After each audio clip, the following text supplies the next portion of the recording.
सुबह की कड़कती ठंड और घने कोहरे के बीच रामपुर गांव की एक साधारण सी लड़की सलवार कमीज पहने सिर पर दुपट्टा रखे हुए धीरे धीरे पुलिस थाने की ओर बढ़ रही थी। उसके हाथ में एक पुरानी फाइल थी, आंखों में डर और होठों पर बेबसी। किसी को क्या पता था कि वही लड़की दरअसल जिले की आईपीएस दिव्या चौहान है, जो आज बिना अपने पद और पहचान के आम नागरिक बनकर थाने में हो रहे भ्रष्टाचार का सच जानने आई है। थाने के बाहर दो सिपाही बैठे बीड़ी फूंक रहे थे। जैसे ही लड़की ने अंदर जाने की कोशिश की, एक सिपाही बोला, कहां चली गई बे? अंदर जाने की इजाजत किसने दी? लड़की ने धीरे से कहा, मुझे बस एक शिकायत दर्ज करवानी है साहब, बहुत जरूरी है। दूसरा सिपाही हंसते हुए बोला, शिकायत? तेरे जैसे रोज आते हैं जाते हैं, पहले इंस्पेक्टर गजेंद्र साहब से टाइम ले। वह डरते डरते अंदर चली गई। अंदर ऑफिस में इंस्पेक्टर गजेंद्र कुर्सी पर आराम से बैठा था।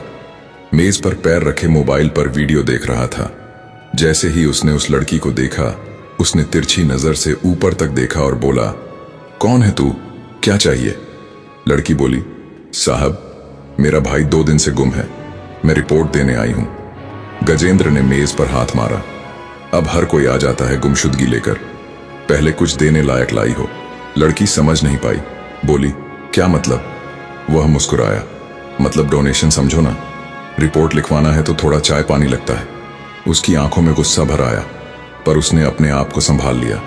वह धीरे से बोली, साहब गरीब हूं, बस रिपोर्ट लिख दीजिए, मेरा भाई ही मेरा सहारा है।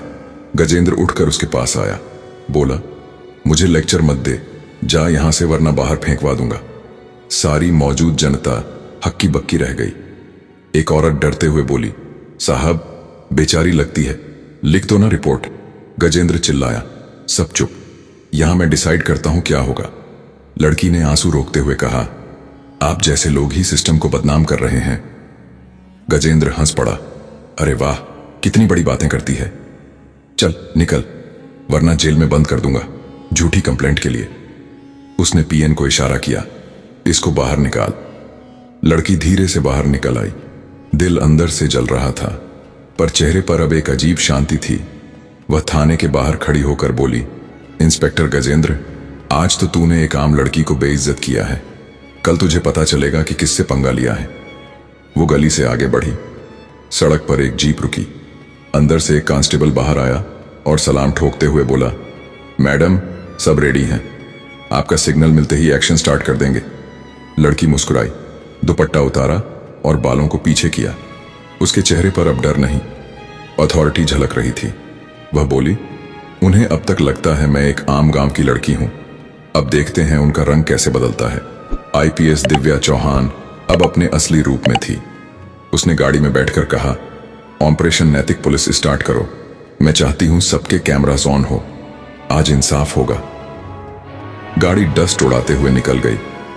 थाने में बैठे गजेंद्र को अभी भी पता नहीं था कि उसका करियर कुछ ही घंटों में खत्म होने वाला है।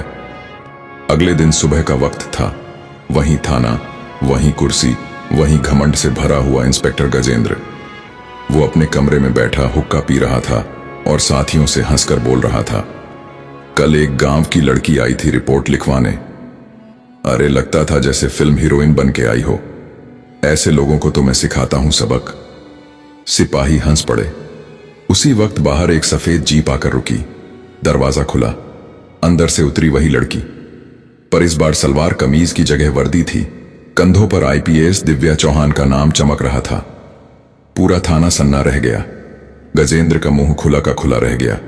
आईपीएस दिव्या ने सख्त आवाज में कहा, इंस्पेक्टर गजेंद्र, कल जिस लड़की को तुमने बेइज्जत किया था वह कोई आम लड़की नहीं थी, वो मैं थी, आईपीएस दिव्या चौहान। गजेंद्र के हाथ से हुक्का गिर पड़ा। उसकी पेशानी पर पसीना झलक आया। वो अटकते हुए बोला, मैं मैडम माफ कीजिए, मैं पहचान नहीं पाया। दिव्या ने मेज पर फाइल पटकी। पहचानने की जरूरत नहीं थी, इंसानियत दिखानी थी, पर तूने तो अपनी यूनिफॉर्म को धब्बा बना दिया। सारे सिपाही सर झुकाकर खड़े थे। आईपीएस ने गुस्से में आगे बढ़ते हुए कहा, कल मैं एक आम सिटीजन बनकर आई थी और तूने मुझे बेइज्जत किया, पैसा मांगा, धमकाया भी, क्या यही तेरी ड्यूटी है? गजेंद्र चुप था, आंखें नीची, होठ कांप रहे थे। आईपीएस दिव्या ने अपनी टीम की ओर इशारा किया। वीडियो दिखाओ। टीम ने स्क्रीन पर वह पूरी फुटेज चला दी जिसमें गजेंद्र बदतमीजी कर रहा था, रिश्वत मांग रहा था और जनता पर चिल्ला रहा था। गांव के लोग भी वहां जमा हो गए थे। सब एक सुर में बोले, मैडम, यही है वह आदमी जो हर दिन लोगों को डराता है, पैसा लेता है।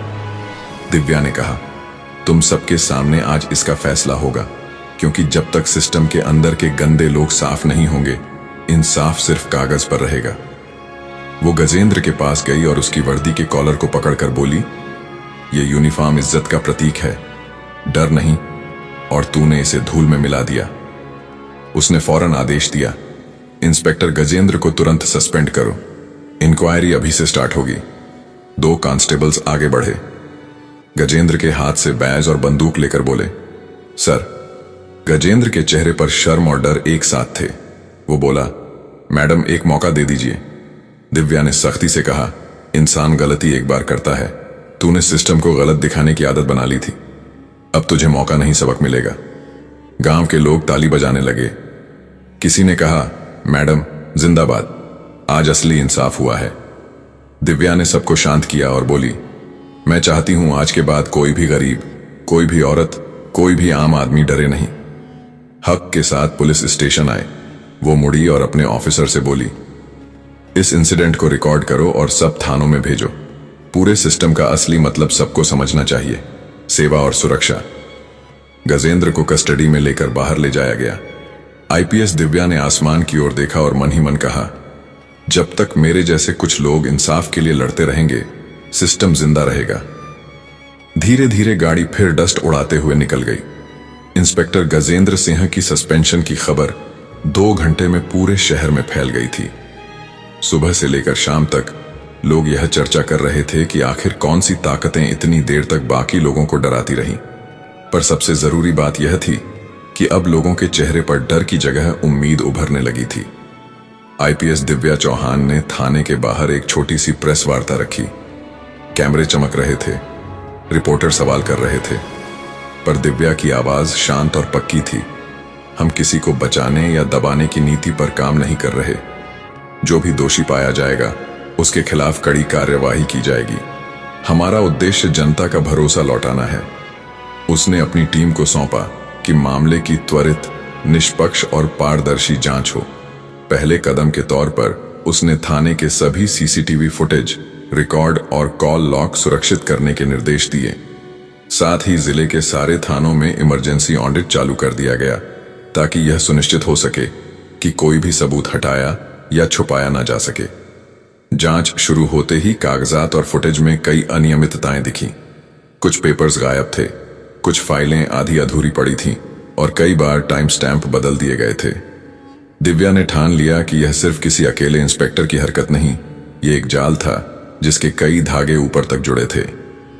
इसी बीच गजेंद्र के कुछ सहकर्मियों ने दबाव बनाना शुरू कर दिया। शहर के कुछ असामाजिक तत्वों ने भी अपने अपने राजनेताओं से हाथ मिला लिया। दिव्या को संदेश भेजा गया, यह मामला छोड़ दो वरना अंजाम बुरा होगा। पर दिव्या निडर थी। उसने कहा, धमकियां मुझे नहीं रोक सकती, मैं जनता की तरफ खड़ी हूं। दिव्या ने सबसे पहले उन परिवारों को बुलाया जो पहले कभी शिकायत करने से डरते थे। उसने उनसे व्यक्तिगत मिलकर बातें की, उनका भरोसा जीतने की कोशिश की।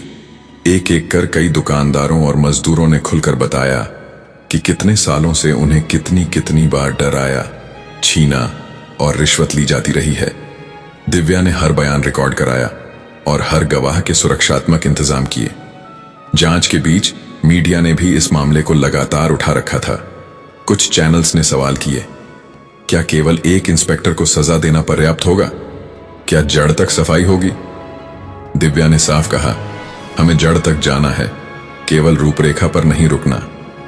उसने कोतवाली से लेकर मंडल कार्यालय तक के फाइनेंशियल रिकॉर्ड्स की जांच करवाई। वहां कहीं ना कहीं पैसों के लेन देन के तार छुपे मिले। भीतरी जांच में यह बात साफ हो गई कि गजेंद्र के कुछ सहयोगी और बाहरी संरक्षक मिलकर गरीबों से वसूली करते थे। एक शाम दिव्या को एक अनजान सूचना मिली, एक पुराने गोदाम में कुछ दस्तावेज झाड़ी में फेंके पाए गए हैं। दिव्या ने तुरंत टीम भेजी।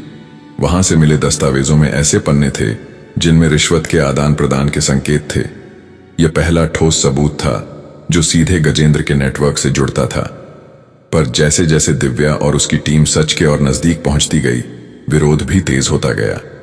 एक रात थाने के बाहर कुछ गुंडे इकट्ठा हो गए और धमकी भरे नारे लगाने लगे। दिव्या को सुरक्षा बढ़ानी पड़ी, पर उसने जनता का विश्वास बनाए रखा। उसे पता था कि डर दिखाना ही उनका हथियार है और जनता का साथ हथियारों से ज्यादा प्रभावी होगा। दिव्या ने अब एक बड़ा कदम उठाया। उसने सार्वजनिक सुनवाई, पब्लिक हियरिंग की घोषणा की। वह चाहती थी कि लोग अपनी बातें खुले मंच पर रखें। सुनवाई के दिन मंडल कक्ष में लाइन लगी थी। हर गवाह ने अपनी बात खुलकर रखी। सीसीटीवी फुटेज को प्रोजेक्टर पर दिखाया गया। धीरे धीरे सच्चाई का जाल खुलने लगा। गजेंद्र और उसके सहयोगियों के खिलाफ सभी साक्ष्य इतने ठोस थे कि किसी के पास बचने की गुंजाइश नहीं बची। पर कहानी यहां खत्म नहीं हुई। जब गजेंद्र और उसके संरक्षकों ने कोर्ट में जाने की धमकी दी, तो दिव्या ने तुरंत उच्च स्तरीय कानूनी कदम उठा लिए। उसने भ्रष्टाचार के मामलों की फास्ट ट्रैक सुनवाई की मांग की। कोर्ट का माहौल उस दिन कुछ अलग ही था। भीड़ बाहर खड़ी थी। मीडिया के कैमरे, जनता की निगाहें। आईपीएस दिव्या चौहान गवाही देने खुद कोर्ट पहुंची। उनके कदमों में वही आत्मविश्वास था। जज ने केस की फाइल खोली और बोला, राज्य बनाम गजेंद्र सिंह। गजेंद्र के वकील ने शुरुआत से ही मामले को दबाने की कोशिश की। महोदय, यह एक गलत फहमी का मामला है। लेकिन जैसे ही वीडियो फुटेज, दस्तावेज और गवाहों के बयान सामने आए, पूरा कोर्ट रूम सन्न रह गया। गवाहों ने एक एक कर गजेंद्र की काली करतूतों का कच्चा चिट्ठा खोल दिया।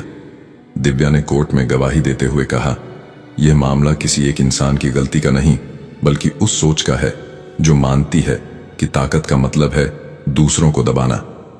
आज यह कोर्ट सिर्फ एक इंस्पेक्टर को नहीं, बल्कि उस गलत सोच को भी सजा दे। शाम को फैसला सुनाया गया। गजेंद्र सिंह को 10 साल की सजा, उसकी टीम के 3 सदस्य निलंबित। लेकिन असली जीत तब हुई जब कोर्ट ने यह आदेश दिया कि जिले के हर थाने में नागरिक सहायता प्रकोष्ठ बनाया जाए। कोर्ट के बाहर लोग तालियां बजाने लगे। मीडिया कैमरों ने दिव्या के चेहरे पर हल्की मुस्कान कैद की। वह जीत की नहीं, सुकून की मुस्कान थी। दिव्या ने तुरंत अपने ऑफिस में जन विश्वास योजना शुरू की। हर हफ्ते अलग अलग जगह जाकर जनता से बात करना और उनकी समस्याएं सुनना। धीरे धीरे बदलाव दिखने लगे। जहां पहले लोग थाने में जाने से डरते थे, अब वे खुलकर शिकायतें कर रहे थे। एक दिन वहीं फूल बेचने वाली लड़की फिर से उससे मिली। उसके हाथों में अब किताबें थीं। उसने कहा, मैडम, अब मुझे डर नहीं लगता। अब लगता है कि कानून हमारे लिए है। दिव्या ने मुस्कुराते हुए कहा, यही तो असली जीत है। शाम को ऑफिस से निकलते वक्त दिव्या ने आसमान की तरफ देखा। सूरज ढल रहा था, लेकिन उसकी किरणें अब भी सुनहरी थीं। वह मुस्कुराई और धीरे से बोली, अब यह जमीन फिर से इंसाफ की खुशबू से महकेगी।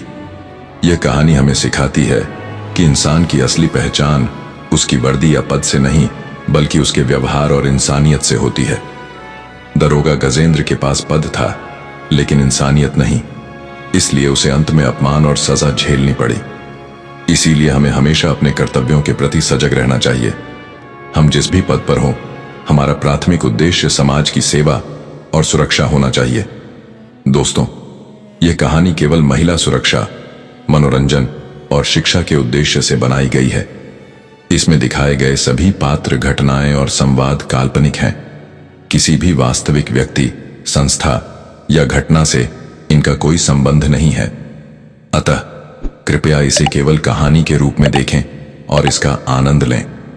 धन्यवाद।